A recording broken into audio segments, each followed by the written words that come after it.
Welcome to JM news. నేను సుధా. బులెటిన్ల ముందుగా headlines.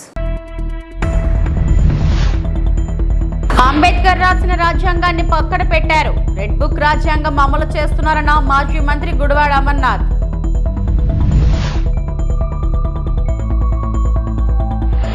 తొలి సభలో అదరగొట్టిన deputy CM Pawan.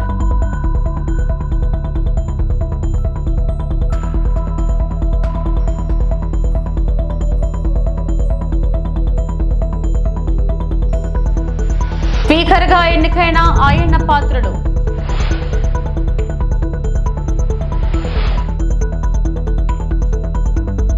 Andhra Pradesh 16వ శాసనసభాపతిగా senior MLA చింతకాయల అయ్యన్న పాత్రుడు ఏకగ్రీవంగా ఎన్నికయ్యారు.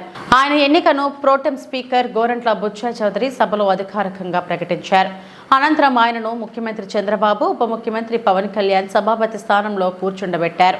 శుక్రవారం సాయంత్రం 5 గంటలకు నామినేషన్ల ప్రక్రియ ముగిసింది. ఒకే నామినేషన్ దాఖలైనందున అయ్యన్న పాత్రుడు ఎన్నిక ఏకగ్రీవమైంది. పేరు శ్రీ కొణిదెల పవన్ కళ్యాణ్ గారు, రెండో శ్రీ చింతకాయల అయ్యన్న పాత్రుడు గారు, ప్రతిపాదకుని పేరు శ్రీ నారా లోకేష్ గారు, 3 శ్రీ చింతకాయల అయ్యన్న పాత్రుడు గారు, శ్రీ సత్యకుమార్ యాదవ్ గారు. సక్రమంగా నామనిర్దేశం చేయబడిన అభ్యర్థి శ్రీ చింతకాయల అయ్యన్న పాత్రుడు గారు ఒక్కరే అయినందున సభాపతి పదవికి శ్రీ చింతకాయల అయ్యన్న పాత్రుడు గారు ఏకగ్రీవంగా ఎన్నుకోబడినట్టు ప్రకటిస్తున్నాను. శ్రీ చింతకాయల అయ్యన్న పాత్రుడు గారికి నా హృదయపూర్వక అభినందనలు తెలియజేస్తా ఉన్నాను. నా హృదయపూర్వక అభినందనలు అందజేయచ్చు సభాపతి స్థానం అలంకరించవలసిందిగా వారిని కోరుతున్నాను. శ్రీ చింతకాయల అయ్యన్న పాత్రుడు గారిని సభాపతి స్థానం తీసుకురావాల్సిందిగా సభానాయకుడిని మరియు ఇతర పార్టీల నాయకులను కోరుతున్నాను. ఇది నాకు ఇచ్చేది.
కూర్చోండి.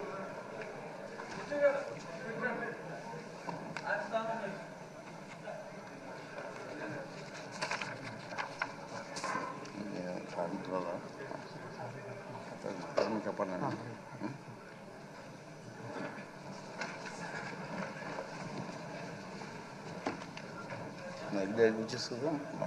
డైరెక్ట్ వచ్చేస్తా సార్.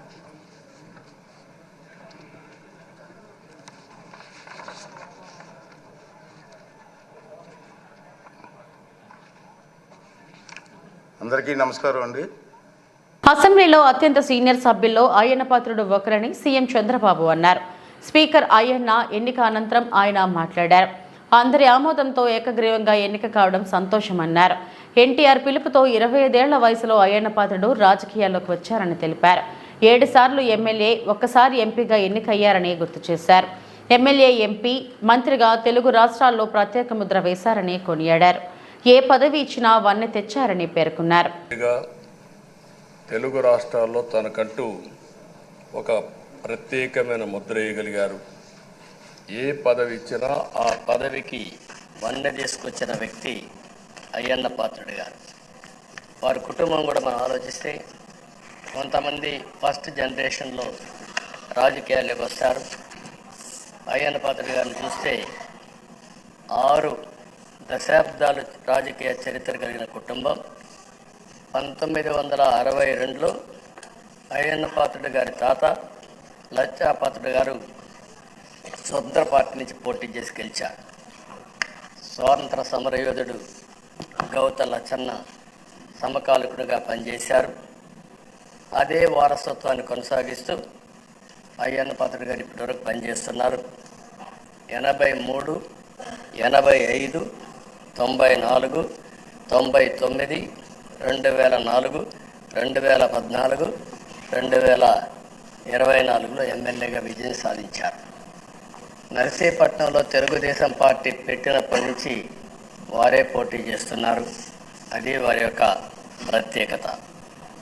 7 సార్లు ఎమ్మెల్యే గెలవడం, 16 సంవత్సరాలు మంత్రిగా పనిచేయడం, 1996లో అనకాపల్లి ఎంపీగా గెలుపొంది 2 సంవత్సరాలు అక్కడ పనిచేయడం, తెలుగుదేశం పార్టీ పాలిట్ బ్యూరో సభ్యుడిగా 10 ఏళ్ళు పనిచేశారు.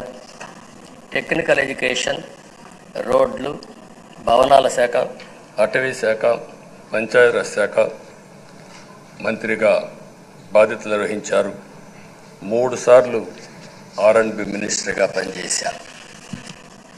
అదేవిధంగా మనం ఒకసారి చూస్తే ఎప్పుడూ పోరాట యోధుడు, రాజీ పడని నాయకుడు, ఒక విశిష్టమైనటువంటి లక్ష్యాలుండే వ్యక్తి. తెలుగు రాష్ట్రాల్లో ఏ మారుమూల ఎవరిని అడిగినా అయ్యన్న పాత్రుడు గారిని గురించి చెప్తారు. 66 సంవత్సరాలు, ఇప్పుడు కూడా ఫైర్ బ్రాండే, చనిపోయే వరకు ఫైర్ బ్రాండ్గానే ఎక్కడ దాంట్లో రాజీనే లేదు.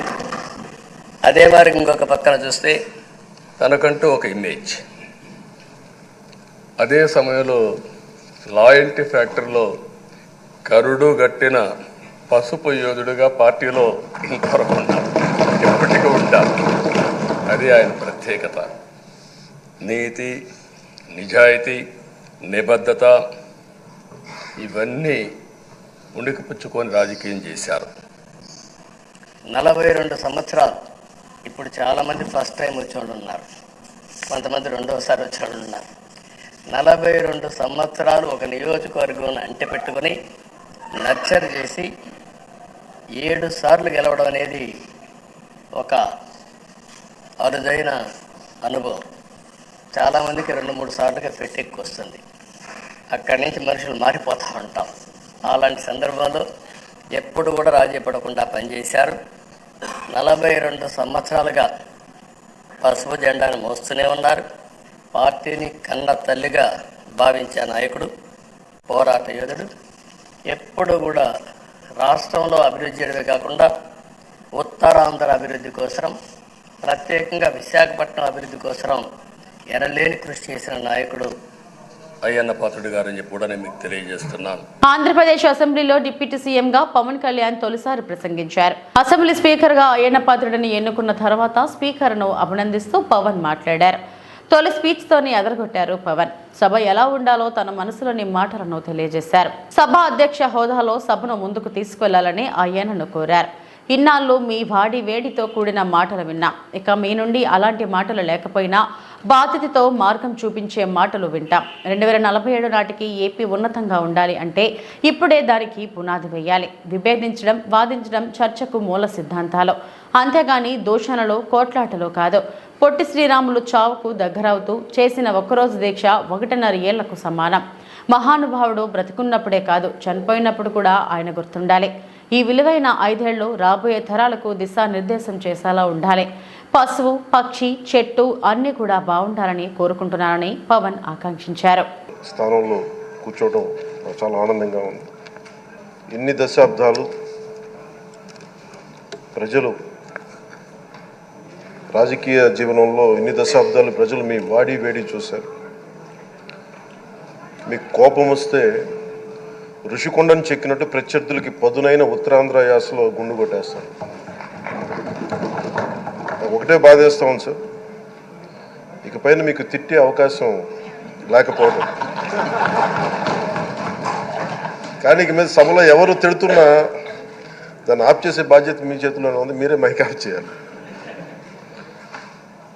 అంటే అంటే మా చిన్నప్పుడు నేను చూసేవాడు, ఒకసారి అల్లరి చేసే అబ్బాయిని క్లాస్ లీడర్ చేసేవాడు చిన్నప్పుడు మా స్కూల్లో.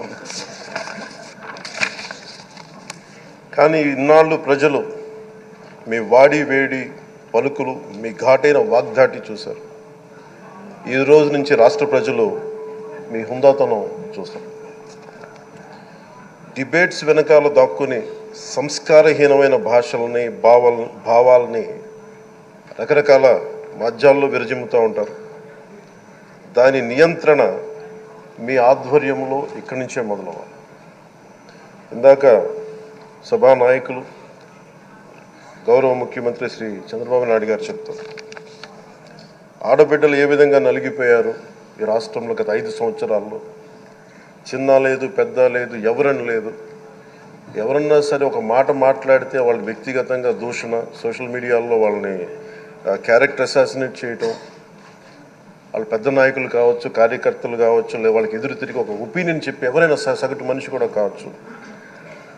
అది ఇక్కడితో ఈ రోజు నుంచి ఆగిపోవాలి అధ్యక్ష.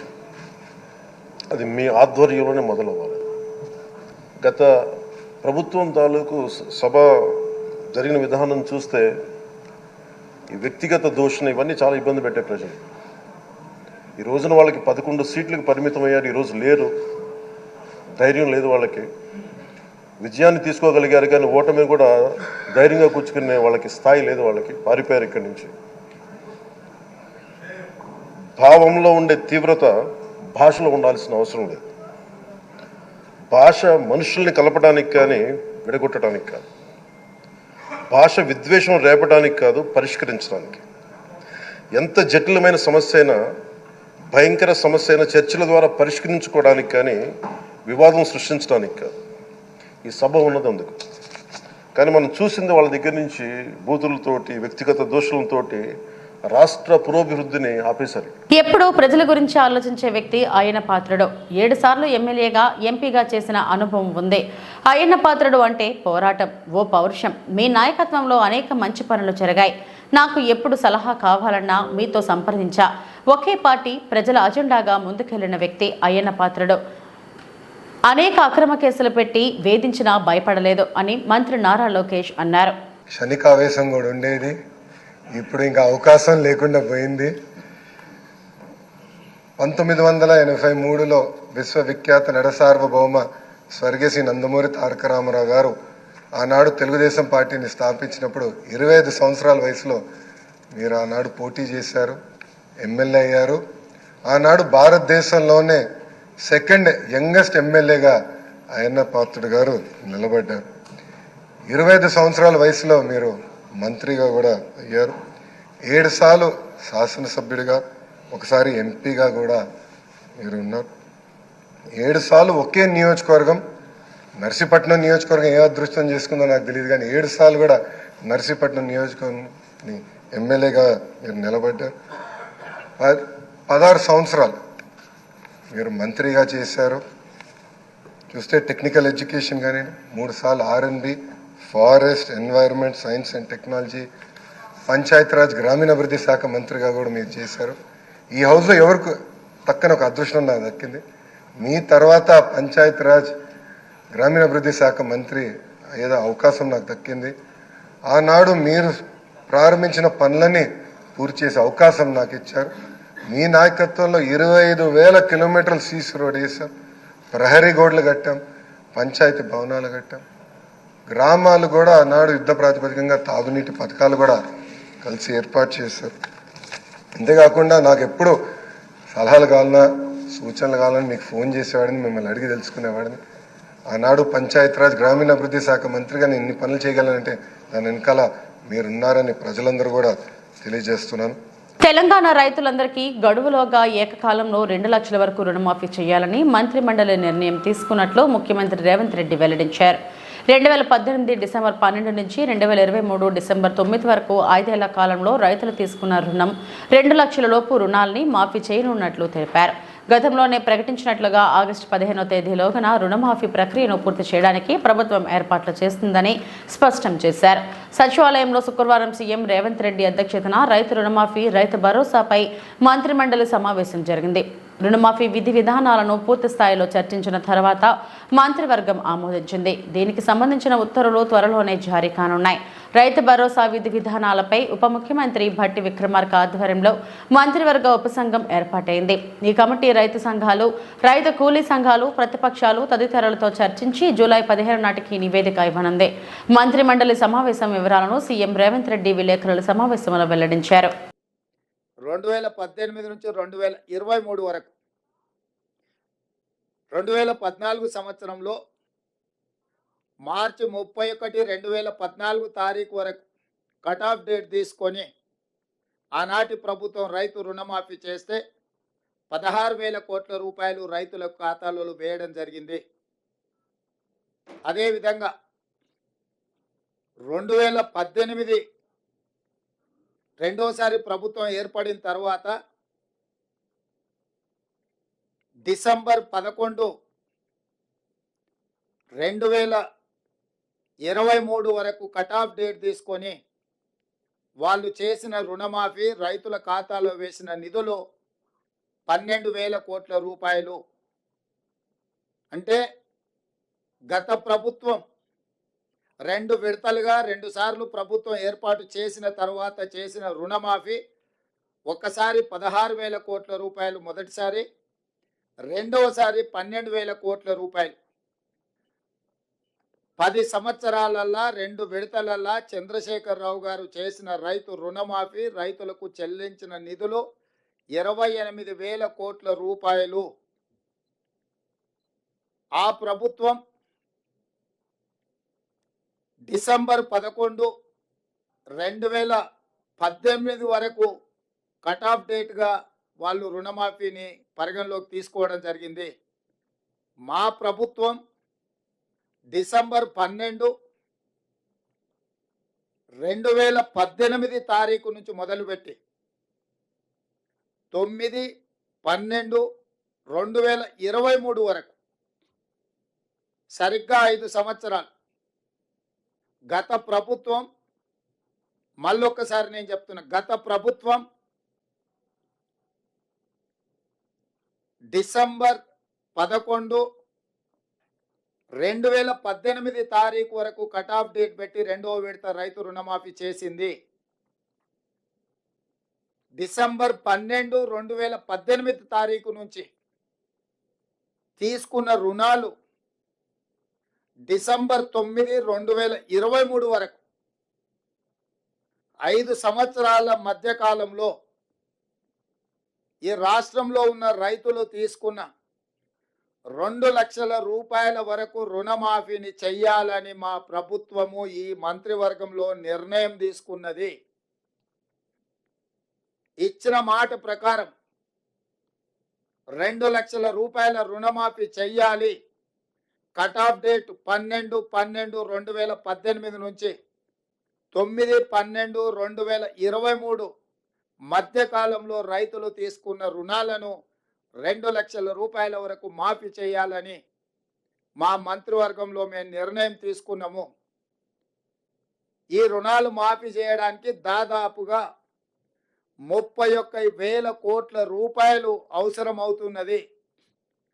31,000 కోట్ల రూపాయలను సేకరించి తెలంగాణ రాష్ట్ర రైతాంగానికి రుణవిముక్తి కల్పించి వ్యవసాయం దండుగ కాదు, వ్యవసాయం పండుగ. ఈ ప్రభుత్వం, ఈ ప్రజాపాలన రైతు సంక్షేమం, రైతు రాజ్యం ఒక సంక్షేమ రాజ్యంగా, అభివృద్ధి రాష్ట్రంగా ముందుకు తీసుకెళ్తామని సంపూర్ణమైన విశ్వాసం, భరోసా కల్పించడానికి ఈరోజు మా మంత్రివర్గం నిర్ణయం తీసుకున్నది. ఆ ప్రకారం ఏకధాటిగా 2 లక్షల రుణమాఫీ చెయ్యాలని మేము నిర్ణయం తీసుకున్నాం. గత ప్రభుత్వం రుణమాఫీ 1,00,000 రూపాయలు చేస్తామని, 4 విడతలని, వడ్డీలు చెల్లిస్తామని రకరకాల ప్రకటనలు చేసి వాయిదాల మీద వాయిదాలు వేసుకుంటూ రైతులను, వ్యవసాయాన్ని సంక్షోభం వైపు నెట్టేసి రైతుల ఆత్మహత్యలకు కారణమైంది. 10 సంవత్సరాలల్లా ఏ రోజు కూడా వాళ్ళు ఇచ్చిన మాట నిలబెట్టుకోలేదు. కానీ మా ప్రభుత్వం ఇచ్చిన మాట ప్రకారం మొదటి 8 నెలల లోపుల్నే, ఎందుకంటే మేము 6 నెలలు పరిపాలన చేస్తే మొదటి 100 రోజులే పరిపాలన చేసిన తర్వాత దాదాపుగా 2.5 నెలలు పైచలకు ఎన్నికల కోడ్లోనే పోయింది.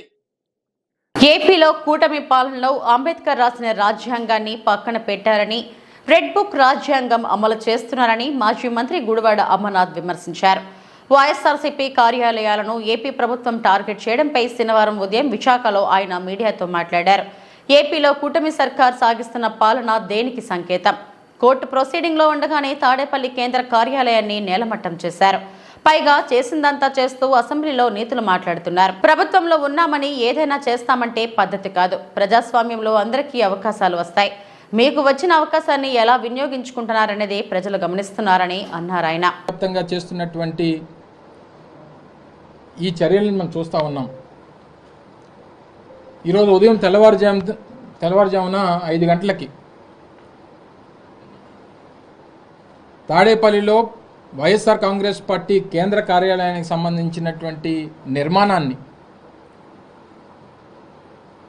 8 సంవత్సరాలు ఈ రాష్ట్రంలో ప్రతిపక్ష పార్టీగా, గడిచినటువంటి 5 సంవత్సరాల అధికార పార్టీగా,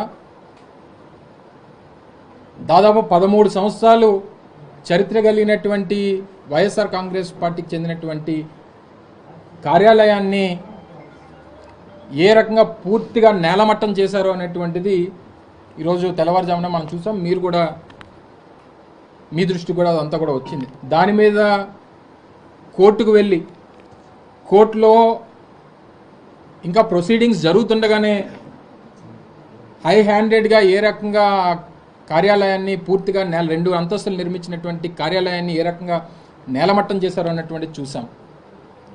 ఈరోజు రాష్ట్రంలో అంబేద్కర్ గారి రాజ్యాంగాన్ని పూర్తిగా పక్కన పెట్టి తెలుగుదేశం పార్టీ తాలూకా రెడ్ బుక్ రాజ్యాంగం నడుస్తూ ఉంది. వారు ఏదైతే ముందు నుంచి వారు ఎన్నికల ప్రచారంలో చెప్పారో, వారు అధికారంలోకి రాకమునుపు చెప్పారో, వారు చెప్పినటువంటి ఆ రెడ్ బుక్ రాజ్యాంగాన్ని ఈరోజు రాష్ట్రంలో అమలు చేస్తున్నటువంటి సందర్భాలు మనం చూస్తూ ఉన్నాం. ఇంకా పైపెచ్చు ఈరోజు అసెంబ్లీలో నీతులు మాట్లాడుతూ ఉన్నారు. సరే, మేమైతే మా నాయకుడు జగన్మోహన్ రెడ్డి గారు మొన్న సమావేశం పెట్టినప్పుడు చాలా క్లియర్గా కేటగారికల్గా చెప్పారు. 6 నెలల పాటు వారికి హనీమూన్ పీరియడ్ అనేటువంటిది నడుస్తూ ఉంది. సహజంగా ఒక అధికారంలోకి వచ్చినటువంటి రాజకీయ పార్టీకి, అధికారంలోకి వచ్చినటువంటి ఆ పార్టీకి సమయం ఇవ్వాల్సినటువంటి అవసరం ఉంది. వారు ఇచ్చినటువంటి హామీలు అమలు చేయడానికి మనం సమయం ఇవ్వాలి. వారు తీసుకునేటువంటి నిర్ణయాలకు మనం సమయం ఇవ్వాలి. ఇప్పుడు మనం మాట్లాడాల్సినటువంటి పని లేదు. 6 నెలల తర్వాత వారు తీసుకున్నటువంటి నిర్ణయాలన్నీ చూసిన తర్వాత అప్పుడు మనం స్పందిద్దాం అనేటువంటి మాట జగన్మోహన్ రెడ్డి గారు మొన్న సమావేశంలో చెప్పారు. దానికి కూడా వారు సమయం ఇవ్వట్లేదు. అధికారం వచ్చి కేవలం ఇంకా 20 రోజులు పూర్తవకముందే ఈ రకమైనటువంటి విదేశాల్లో ఉండే భారతీయ ఎన్ఆర్ఐలకు కృతజ్ఞతలు తెలియజేసిన మంత్రి నిమ్మల, మన రాష్ట్ర భవిష్యత్ తరాలు బాగుండాలనే ఉద్దేశంతో ఎన్డీఏ కూటమికి పెద్ద ఎత్తున అండగా నిలిచి విజయాన్ని చేకూర్చిన ఎన్ఆర్ఐలకు ప్రత్యేక ధన్యవాదాలు. ఈ సందర్భంగా ఆస్ట్రేలియా రాజధాని కన్బరాలో విజయోత్సవం జరుపుకుంటున్న ఎన్ఆర్ఐ, టీడీపీ, జనసేన, బీజేపీ ప్రతి ఒక్కరికి శుభాకాంక్షలు తెలియజేశారు రాష్ట్ర జలవనరుల శాఖ మంత్రి నిమ్మల రామానాయుడు. ముందుగా ఎన్ఆర్ఐ మిత్రులందరికీ కూడా నమస్కారాలు తెలియజేసుకుంటూ, మొన్న జరిగినటువంటి ఆంధ్రప్రదేశ్ శాసనసభ ఎన్నికల్లో ఈ ఆంధ్రప్రదేశ్ రాష్ట్రానికి మళ్ళీ ఒక పూర్వ వైభవం రావాలి, ఈ రాష్ట్రాన్ని మళ్ళీ పునర్నిర్మాణం చేయాలి, ఈ ఆంధ్రప్రదేశ్ రాష్ట్ర భవిష్యత్తు, భావితరాల భవిష్యత్తుని కూడా కాపాడాలనేటువంటి ఉద్దేశంతో మరి ప్రత్యేకించి ప్రవాసాంధ్రులు ఎవరైతే ఉన్నారో, మరి ఎక్కడో వేల కిలోమీటర్ల దూరంలో ఉన్నప్పటికీ కూడా కన్న తల్లికి కన్న ఊరికి రుణం తెచ్చుకోవాలనేటువంటి ఆలోచనలో భాగంగా పెద్ద ఎత్తున మరి మొన్న జరిగినటువంటి ఎన్నికల్లో తెలుగుదేశం, జనసేన, బీజేపీ, ఎన్డీఏ కూటమిని బలపరిచి మా విజయానికి సహకరించినటువంటి మీ అందరికీ కూడా పేరు పేరున కూడా హృదయపూర్వకమైన నమస్కారాలు తెలియజేసుకుంటూ, అందులో భాగంగా ప్రత్యేకించి ఆస్ట్రేలియా రాజధాని క్యాన్బెరాలో జరుగుతున్నటువంటి ఈ యొక్క విజయోత్సవ సభలో పాల్గొంటున్నటువంటి నా తెలుగుదేశం, జనసేన, బీజేపీ నాయకులు, కార్యకర్తలకు, అభిమానులకు అందరికీ కూడా మరొక్కసారి నా శుభాభినందనలు మీ అందరికీ కూడా తెలియజేసుకుంటూ ఉన్నాను. ఏపీలో మొదలైన టీడీపీ కూటమి విధ్వంస పాలన. తాడేపల్లిలో నిర్మాణంలో ఉన్న వైఎస్ఆర్ కాంగ్రెస్ పార్టీ కార్యాలయం కూల్చివేత. ఉదయం 5:30 గంటల సమయంలో కూల్చివేత ప్రారంభం. ప్రొక్లైన్లు, బుల్డోజర్లతో భవనాన్ని కూల్చివేత. స్లాబ్కు సిద్ధంగా ఉన్న భవనాన్ని కూల్చివేస్తున్న అధికారులు. కూల్చివేతకు సిఆర్డీఏ ప్రిలిమినరీ ప్రొసీడింగ్స్ను సవాలు చేస్తూ నిన్న హైకోర్టును ఆశ్రయించిన వైఎస్ఆర్సీపీ చట్టాన్ని మీరి వ్యవహరించవద్దని హైకోర్టు ఆదేశం. సిఆర్డీఏ కమిషనర్కు హైకోర్టు ఆదేశాలను తెలియజేసిన వైఎస్ఆర్సీపీ న్యాయవాది హైకోర్టు ఆదేశాలను బేఖాతారు చేస్తూ వైఎస్ఆర్సీపీ కార్యాలయ భవనాన్ని కూల్చివేత. కోర్టు ధిక్కరణకు పాల్పడ్డారని హైకోర్టు దృష్టికి తీసుకువెళ్తామంటున్న వైఎస్ఆర్సీపీ.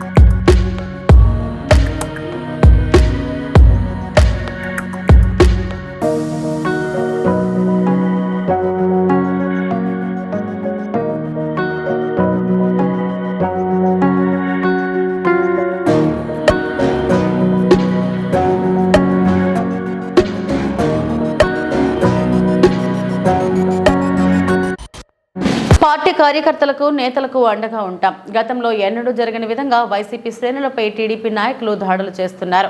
ఆస్తులకు నష్టం కలిగిస్తూ మానసికంగా హింసిస్తున్నారు. ఇలాంటి అన్యాయాలు, అక్రమాలను ధైర్యంగా ఎదుర్కొంటాం.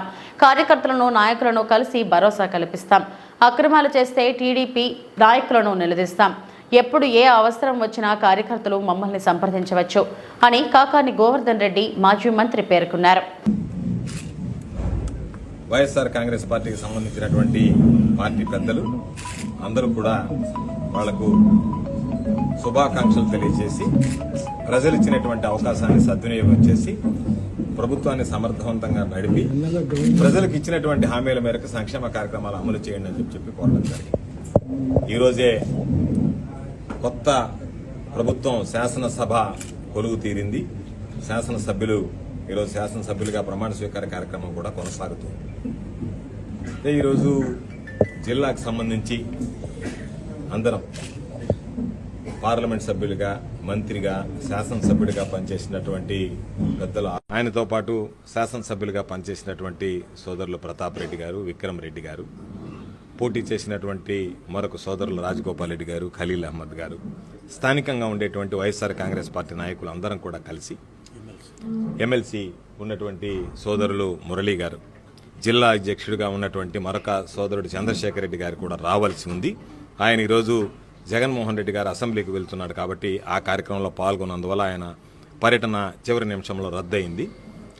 కాబట్టి ఈరోజు అందరం కలిసి ఒక సమావేశం ఏర్పాటు చేసుకుని వైఎస్ఆర్ కాంగ్రెస్ పార్టీ బలోపేతానికి, వైఎస్ఆర్ కాంగ్రెస్ పార్టీకి సంబంధించినటువంటి స్థానిక నాయకులకి, కార్యకర్తలకి అండగా నిలవడానికి ఎటువంటి విధానాలు అవలంబించాలనేటువంటి దాని మీద ఈరోజు ఒక సమీక్ష నిర్వహించుకోవడం జరిగింది.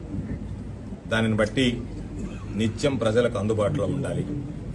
రోజు గెలుపుకి ఓటమికి మధ్య తేడాలు చాలా స్వల్పం. కాబట్టి లక్షల సంఖ్యలో ఈరోజు వైఎస్ఆర్ కాంగ్రెస్ పార్టీ అభ్యర్థులకు ఓట్లు రావడం జరిగింది. 5,000 నుంచి 15,000 నుంచి 20,000 వ్యత్యాసంతో ఓటమి పాలై ఉండొచ్చు. కానీ మా మీద ఆశలు పెట్టుకున్నటువంటి ప్రజలు, మాకు అండగా నిలిచినటువంటి నాయకులు, మాతో పాటు నడిచినటువంటి కార్యకర్తలు, వీళ్ళ యొక్క యోగక్షేమాలు కానీ, వాళ్ళకి అండగా నిలవాల్సినటువంటి అవసరం కానీ, అటువంటి గురుతర బాధ్యత మా అందరి మీద ఉంది అనేటువంటిది ఈరోజు అందరికీ తెలిసినటువంటి విషయమే. దాని మీద ఏ విధంగా ముందుకు వెళ్లాలనేటువంటి ఆలోచన చేశాం.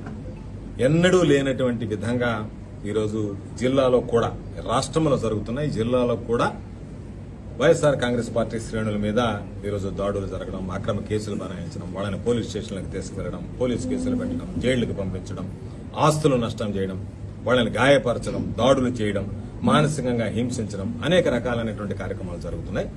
కాబట్టి అందరం ఏకపక్షంగా వైఎస్ఆర్ కాంగ్రెస్ పార్టీ ఒకే త్రాటి మీద ఈ జిల్లాలో నిలిచి ఇటువంటి అన్యాయాలని అక్రమాలను ఎదుర్కొని ప్రజలకు అండగా నిలవాలనేటువంటి నిర్ణయం, దానికి ఒక కార్యాచరణ ప్రణాళిక సూత్రప్రాయంగా ఈరోజు మనం అనుకోవడం జరిగింది. దాన్ని కూడా విధి విధానాలన్నీ కూడా ఒకసారి అందరం కూడా మరొకసారి మాట్లాడి ఖరారు చేస్తాం. ప్రతి నెల 2 పర్యాయాలు అన్ని నియోజకవర్గాలు పర్యటించాలి. ప్రతి నియోజకవర్గంలో ఎక్కడైతే కార్యకర్తలకి ఎక్కడైతే ఇబ్బంది జరిగిందో అక్కడ వెళతాం. అధికారులు ఎవరైనా అలసత్వం ప్రదర్శిస్తే అధికారులను నిలదీస్తాం. అదేవిధంగా ప్రతి కార్యకర్తకి అండగా నిలవడానికి ఒకవేళ నిజంగా కార్యకర్తకు సంబంధించినటువంటి ఆస్తుల నష్టం జరిగినా లేదా వాళ్ళు ఏదైనా గాయపరిచిన ఆ కుటుంబాలను నేరుగా వెళ్లి ఆ కుటుంబాలతో మాట్లాడతాం, వాళ్ళకి అండగా నిలుస్తాం.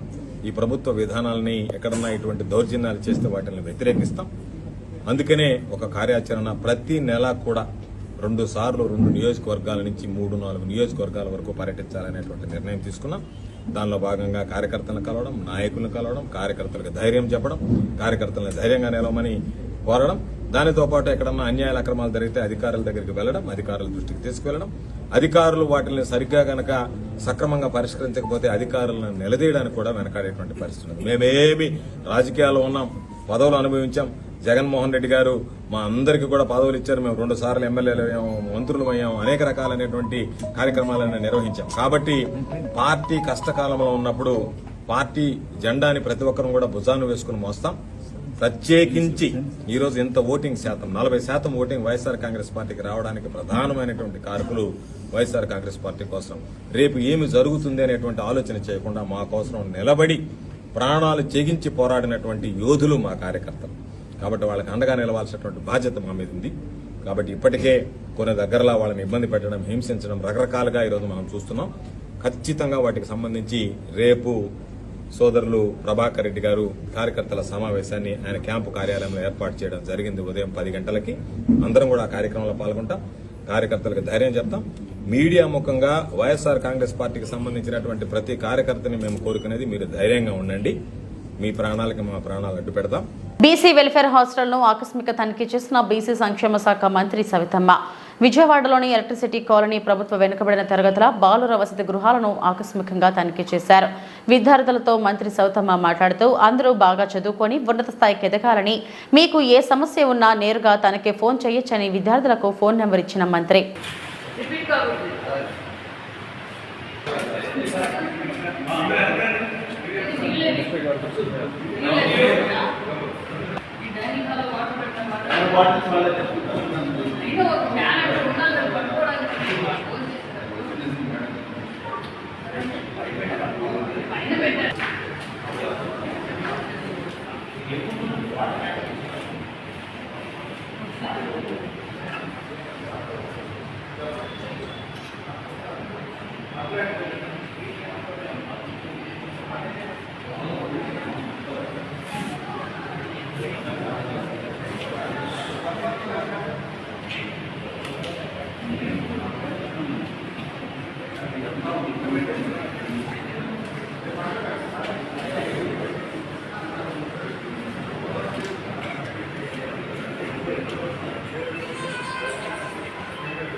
ముఖ్యమంత్రి చంద్రబాబు ఆదేశాల మేరకు ఈ ఊరుపాలెం వెళ్లిన హోంమంత్రి అనిత బాధిత కుటుంబాన్ని కలిసి ఓదార్చారు.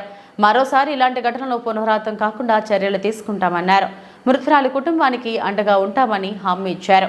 నిందితులను తక్షణమే అరెస్టు చేసి వేగవంతంగా దర్యాప్తు చేసి కఠిన శిక్ష పడేలా చూస్తామని చెప్పారు. ఇలాంటి ఘటనలు పునరావృతం కాకుండా చూడాలని సీఎం చంద్రబాబు డీజీపీకి స్పష్టమైన ఆదేశాలు ఇచ్చారు.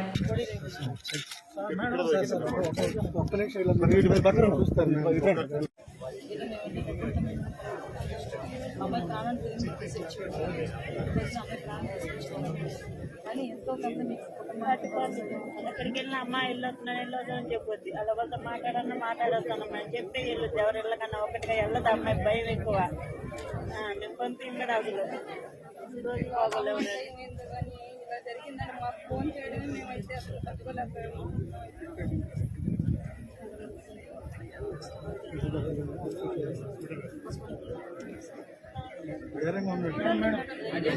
అమ్మాయి సైట్ చూస్తే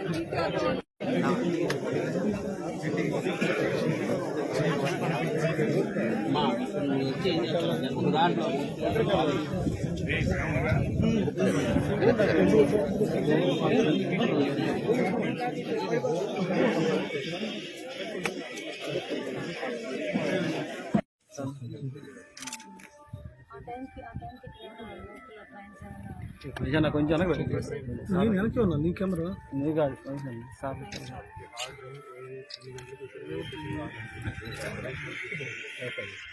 ఇది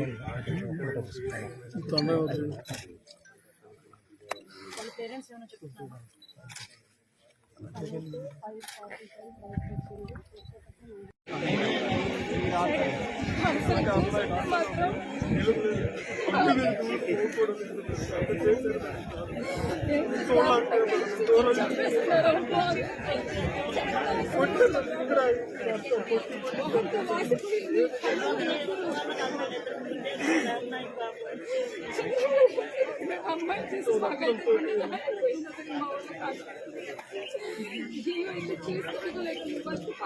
ఇవి ఇప్పటివరకున్న వార్తా విశేషాలు. నమస్తే.